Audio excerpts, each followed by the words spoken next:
ओम शांति मंगेश भाई। ओम शांति ईश्वर भाई जी। मंगेश भाई, आज है 25/4/2026 और आज विशेष सोन्नति के लिए ज्ञान चिंतन में बाबा तो खास देखो इतना दूर देश से आया है।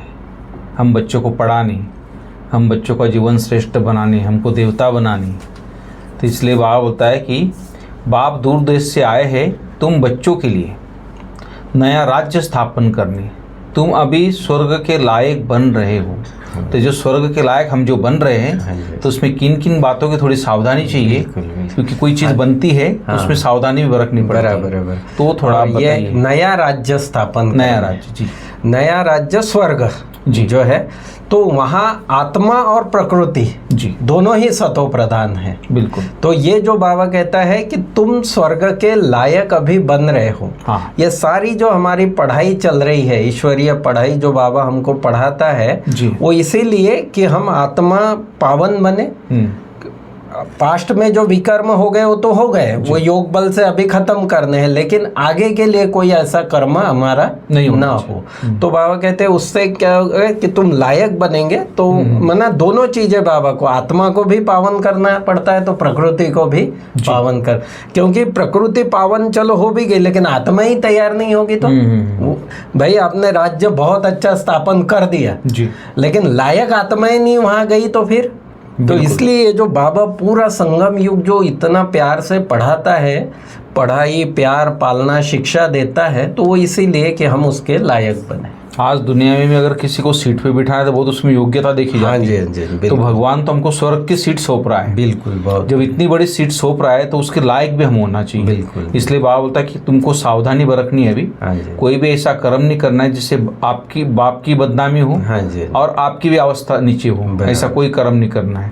मंगेश भाई, बाबा का आज के क्वेश्चन है खास कि जिन बच्चों का शिव बाबा से अटूट निश्चय है उनकी निशानी क्या होगी? बाबा पूछ रहे हैं, निशानी आप पूछ रहे हैं। क्या अटूट निश्चय की सबसे पहली निशानी यह है कि जो उसने कहा आंख बंद करके मानना है। चाहे दुनिया में भी अगर आपका संपूर्ण फेथ है किसी गुरु पर या कहीं भी, तो उसके फेथ की निशानी हम सोचेंगे नहीं उसमें, बिल्कुल बस कदम बढ़ा देंगे क्योंकि हमको उन पर पूरा विश्वास है। तो यहाँ तो स्वयं परमात्मा है, स्वयं सत्य का सागर है, स्वयं ज्ञान का सागर है, स्वयं सर्वशक्तिमान है। तो बाबा कहते हैं यह आंख बंद करके बाबा की श्रीमत पर चलते रहना है। जो आज्ञा मिले कभी ख्याल भी नहीं आएगा कि इसमें कुछ नुकसान न हो जाए।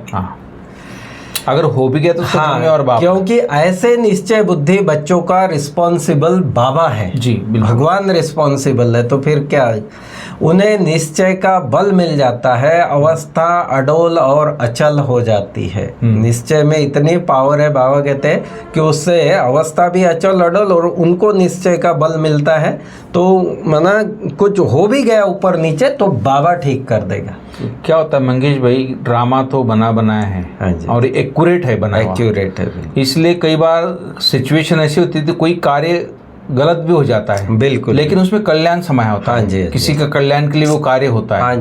लेकिन हमको एक कल्याण बाद में पता चलता है उस समय के बाद कि कार्य में कितना बड़ा कल्याण हो जाता है। लेकिन उस टाइम वर्तमान जब हम देखते हैं तो उस टाइम हमारा संकल्प चल रहा है, वो नहीं चलना चाहिए। बाबा ने वही बोला कि ड्रामा किसका बना, भगवान ने बनाया ड्रामा और एक्यूरेट बना हुआ है और हर आत्मा का अपना पार्ट है। अगर कोई गलती भी कर रहा है हो सकता है उसमें कल्याण समाया है उस आत्मा का। और हम देखते हैं बाबा की मुरलिया जो जैसे सिचुएशन होती है, जैसे उसके बाबा के आगे लोग बैठते हैं और कैसे उनकी अवस्थाएं होती है, क्या उनके प्रॉब्लम्स होते हैं, उसी हिसाब से बाबा संकल्प के आधार पर वो मुरलिया कई बार चलाते हैं। तो हर मुरली में भी थोड़ा चेंजेस होता है, तो उससे भी व्यक्ति का थोड़ा संकल्प चलता है कई बार। तो बाबा ने ये बात खास आज कही है, वो थोड़ा बताइए आप। गीत है आज की मुरली का कि तुम ही हो माता पिता तुम ही हो बंधु सखा तुम ही हो साथी तुम ही सहारे, तो सिवा ना अपना कोई, तुम्हारे सिवा अपना कोई नहीं। तो बाबा कहते ये महिमा किसकी है? हाँ, ये मुख्य बात। हाँ जी, ये महिमा है उस ऊंचे बाप की, लेकिन बाप की पहचान कौन देवे? हाँ, महिमा तो गाते रहते, लेकिन उसका यथार्थ परिचय कौन देवे? तो बाबा कहते हैं खुद आकर आत्मा की और अपनी पहचान देते हैं। सही है ना, अगर किसी व्यक्ति का महिमा ही गाते रहे और उससे मिले ही नहीं, उसकी पहचान ही नहीं है, खाली महिमा गा रहे, तो प्रैक्टिकल प्राप्ति कैसे होगी? बराबर, मिलना ही तो नहीं। बाबा कहते मैं खुद ही आकर परिचय देता हूँ जी। कर्तव्य सब आत्मा करती है, परंतु घड़ी घड़ी देह अभिमान में आ जाते तो कहते मैं फलाना हूँ, मैं यह करता हूँ। बाबा कहते है तो आत्मा करने वाली, लेकिन देह अभिमान के कारण इस प्रकार का मैं करता है आदमी। किसको पता ही नहीं कि कौन सी आत्माएं 84 जन्म लेती है। ये बाबा ने आत्मा और परमात्मा के बारे में बाबा थोड़ा समझा रहा है कि आत्मा भी जो है वो देह धारण करके पार्ट बजाती है, फिर वो 84 जन्मों का पूरा पार्ट बजे। लेकिन 84 भी बाबा कहते हैं हर आत्मा 84 जन्म नहीं लेती है। जो एकदम आदि में आती है सतयुग में, वही आत्माएं पूरे 84। ऐसे फिर किसी के 50 जन्म, किसी के 40, तो किसी के मिनिमम 1 जन्म तो हर आत्मा को लेना ही है। बिल्कुल। कोई पूछते यह कैसे माने कि परमात्मा आते हैं? ये बड़ा सबसे बड़ा क्वेश्चन है। पूछते हैं ना कई लोग जो सेवा में होते हैं, तो उनको क्योंकि दुनिया में तो भिन्न भिन्न प्रकार के व्यक्तित्व होते हैं, तो कहते हैं आप जो कह रहे हो ब्रह्मा कुमारी वाले कि परमात्मा आया है, परमात्मा आया है, तो वो हम माने कैसे? तो बाबा कहते हैं उन्हों को समझाना है कि सब पुकारते हैं हे पतित पावन आओ। अब वह तो है निराकार, उनको अपना शरीर तो नहीं है। फिर ऐसा बाबा कहते उनको प्यार से समझाओ कि वो निराकार है और पतित पावन है। तो बाबा कहते हैं ऐसे समझाना चाहिए, और वह मनुष्य सृष्टि का बीज रूप है, नॉलेजफुल है। अब वो पतित पावन है तो जरूर पतित दुनिया में ही आएगा जी।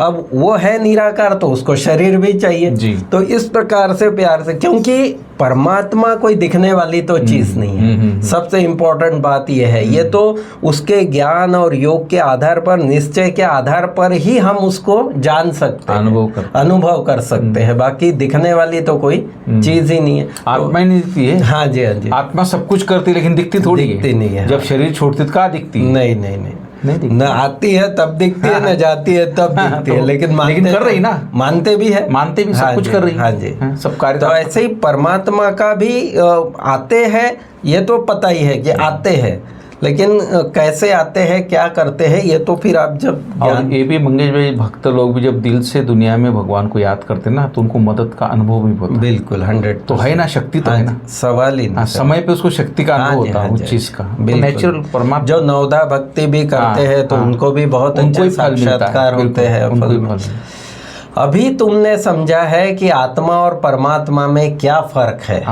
ये आज बाबा की खास शिक्षा है कि रियलिटी वह नॉलेजफुल, सदा पावन, सुख का सागर, आनंद का सागर है। यह परमात्मा की महिमा है। आत्मा सो परमात्मा हो न सके।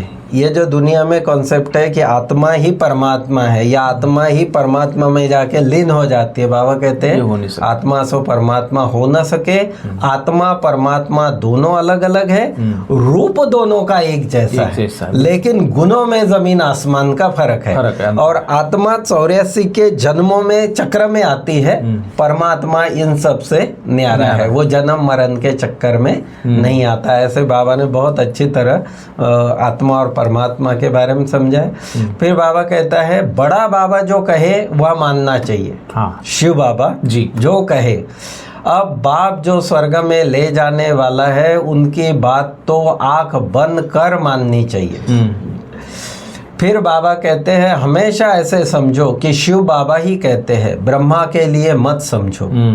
रिस्पॉन्सिबल शिव बाबा होगा, उनका यह रथ है, वह ठीक कर देंगे। ये भी बाबा का भी, शिव बाबा का भी ब्रह्मा बाबा पर कितना, ब्रह्मा बाबा का तो था ही था 100%, लेकिन शिव बाबा का भी ब्रह्मा बाबा पर कितना फेथ था कि ये जो करेगा वो एक्यूरेट ही करेगा, श्रीमत पर ही करेगा।